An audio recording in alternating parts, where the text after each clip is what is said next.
যদি কোরবানি করার দৃঢ় সংকল্প থাকে, মনে ইচ্ছা আছে যে আপনি কোরবানি করবেন, যেই ব্যক্তি কোরবানি করছেন শুধু তিনি, তার পরিবারের সদস্যরা এর আওতাভুক্ত না। আর আমাদের সমাজে আবার মনে করে যে না রে, আমাদের কোরবানি যেহেতু আমাদের সবার পরিবারতে, এই একটি কোরবানি আমার পক্ষ থেকে, আমার ছেলে মেয়ে স্ত্রী সবার পক্ষ থেকে হচ্ছে, সবার জন্য এ হুকুম। এটা নয়। কিন্তু যেই ব্যক্তি কোরবানি করছে, মূল ব্যক্তি, আসল ব্যক্তি, তার ক্ষেত্রে এই বিধান, তা হচ্ছে এই 10টি দিন চাঁদ উঠে যাওয়ার পর থেকে শুরু করে ঈদের সালাত পর্যন্ত, কোরবানি করা পর্যন্ত কি করবে না? নখ, চুল, অন্য যে সব অপ্রয়োজনীয় পশম রয়েছে সেগুলি ফেলবে না। যেটা জরুরি রাখা সেটা জরুরি। কারণ অনেকে আমাদের সমাজে আছে 10টা দিন দাড়ি কাটে না, 10টা দিন দাড়ি মুন্ডন করে না, আর তারপরে ঈদের দিন এই হারাম কাজ করা শুরু করলেন। 10টা দিন এত নেকি করলেন, আল্লাহর সন্তুষ্টির জন্য করতেন, আর রেখেই দিতেন। আর 10টা দিনের এত গুরুত্ব দিলেন, আর এটার গুরুত্বই দিলেন না আপনি ঈদের দিনে, এত ফজিলতের দিনে, যে দিন অনেকগুলি ইবাদত বান্দাগি মানুষ করে, আল্লাহর বান্দারা করে।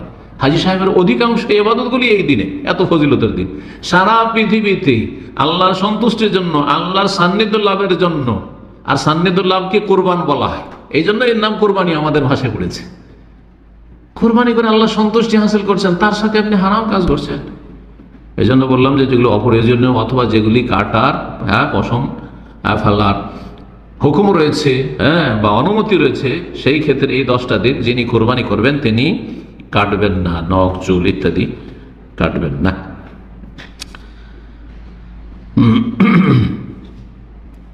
তো এই বিষয়টি বলছিলাম, এটা হচ্ছে একটি বিষয়।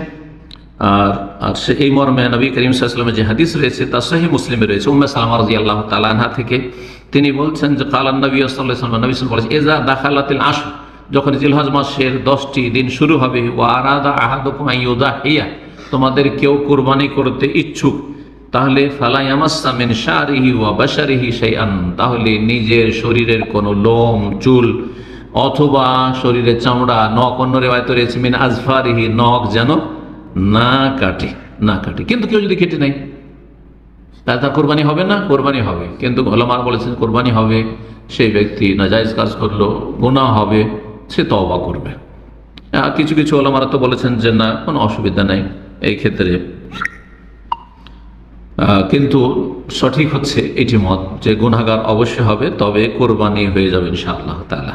জি, কোরবানির বিধান যে রয়েছে, এই কোরবানির বিধান, এটিও এর সাথে জেনে কি বললাম, কয় নম্বর পয়েন্ট বলছিলাম? 9 নম্বর বলছিলাম। জি, কোরবানির বিধান, কোরবানি ওয়াজিব না সুন্নাত? পুরো উম্মতে মুসলিমা বলছে কোরবানির বিধান শরীয়তে আছে, কিন্তু ওলামাদের দ্বিমত হচ্ছে যে কোরবানি ওয়াজিব নাকি সুন্নাত। হানাফি মাযহাবে কোরবানি করা ওয়াজিব, আর এই মতটি সালাফি ওলামাদের মধ্যে ইমাম আল্লামা ইবনে উসাইমিন রাহমাতুল্লাহ, সৌদি আরবের শাইখ বিন বাজের পরে রাহিমাহুল্লাহ জামিয়ান, বড় আলেম, তিনিও ওয়াজিব বলেছেন, তিনিও ওয়াজিব বলেছেন। কিন্তু বাকি সমস্ত অধিকাংশ ওলামায়ে কেরামগণ তারা বলছেন কোরবানি হচ্ছে সুন্নাতে মুআক্কাদা, কোরবানি সুন্নাতে মুআক্কাদা।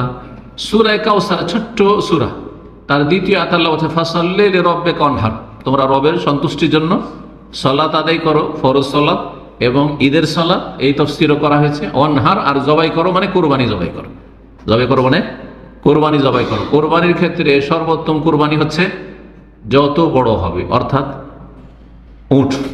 তারপরে নবী সাল্লাল্লাহু আলাইহি ওয়াসাল্লাম যেহেতু উটের কোরবানি করেছেন, তারপরে হচ্ছে গোটা গরু, আর তারপরে হচ্ছে গোটা ভেড়া ভেড়ি, দুম্বা দুম্বি, খাসি, বকরা বকরি। জি, আর তারপরে 4 নম্বরে হচ্ছে উটের ভাগ, 5 নম্বরে হচ্ছে গরুর ভাগ, আর তারপরে ছাগলে কোনো ভাগ নেই, ছাগলে কোনো ভাগ নেই। তবে হাদিস দ্বারা প্রমাণিত একটি ছাগল একজন এবং তার পরিবারের জন্য যথেষ্ট। ভাগের ক্ষেত্রে ইখতিলাফ রয়েছে, বড় ইখতিলাফ রয়েছে।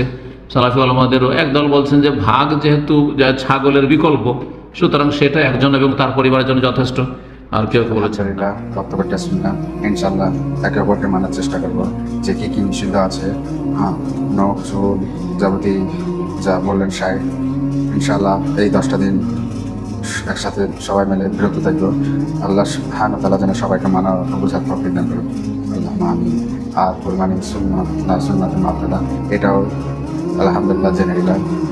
ভিডিওটি ভালো লাগলে অবশ্যই আপনারা শেয়ার করে দেবেন। আসসালামু আলাইকুম আ রহমতুল্লাহ বারাকাতুহু।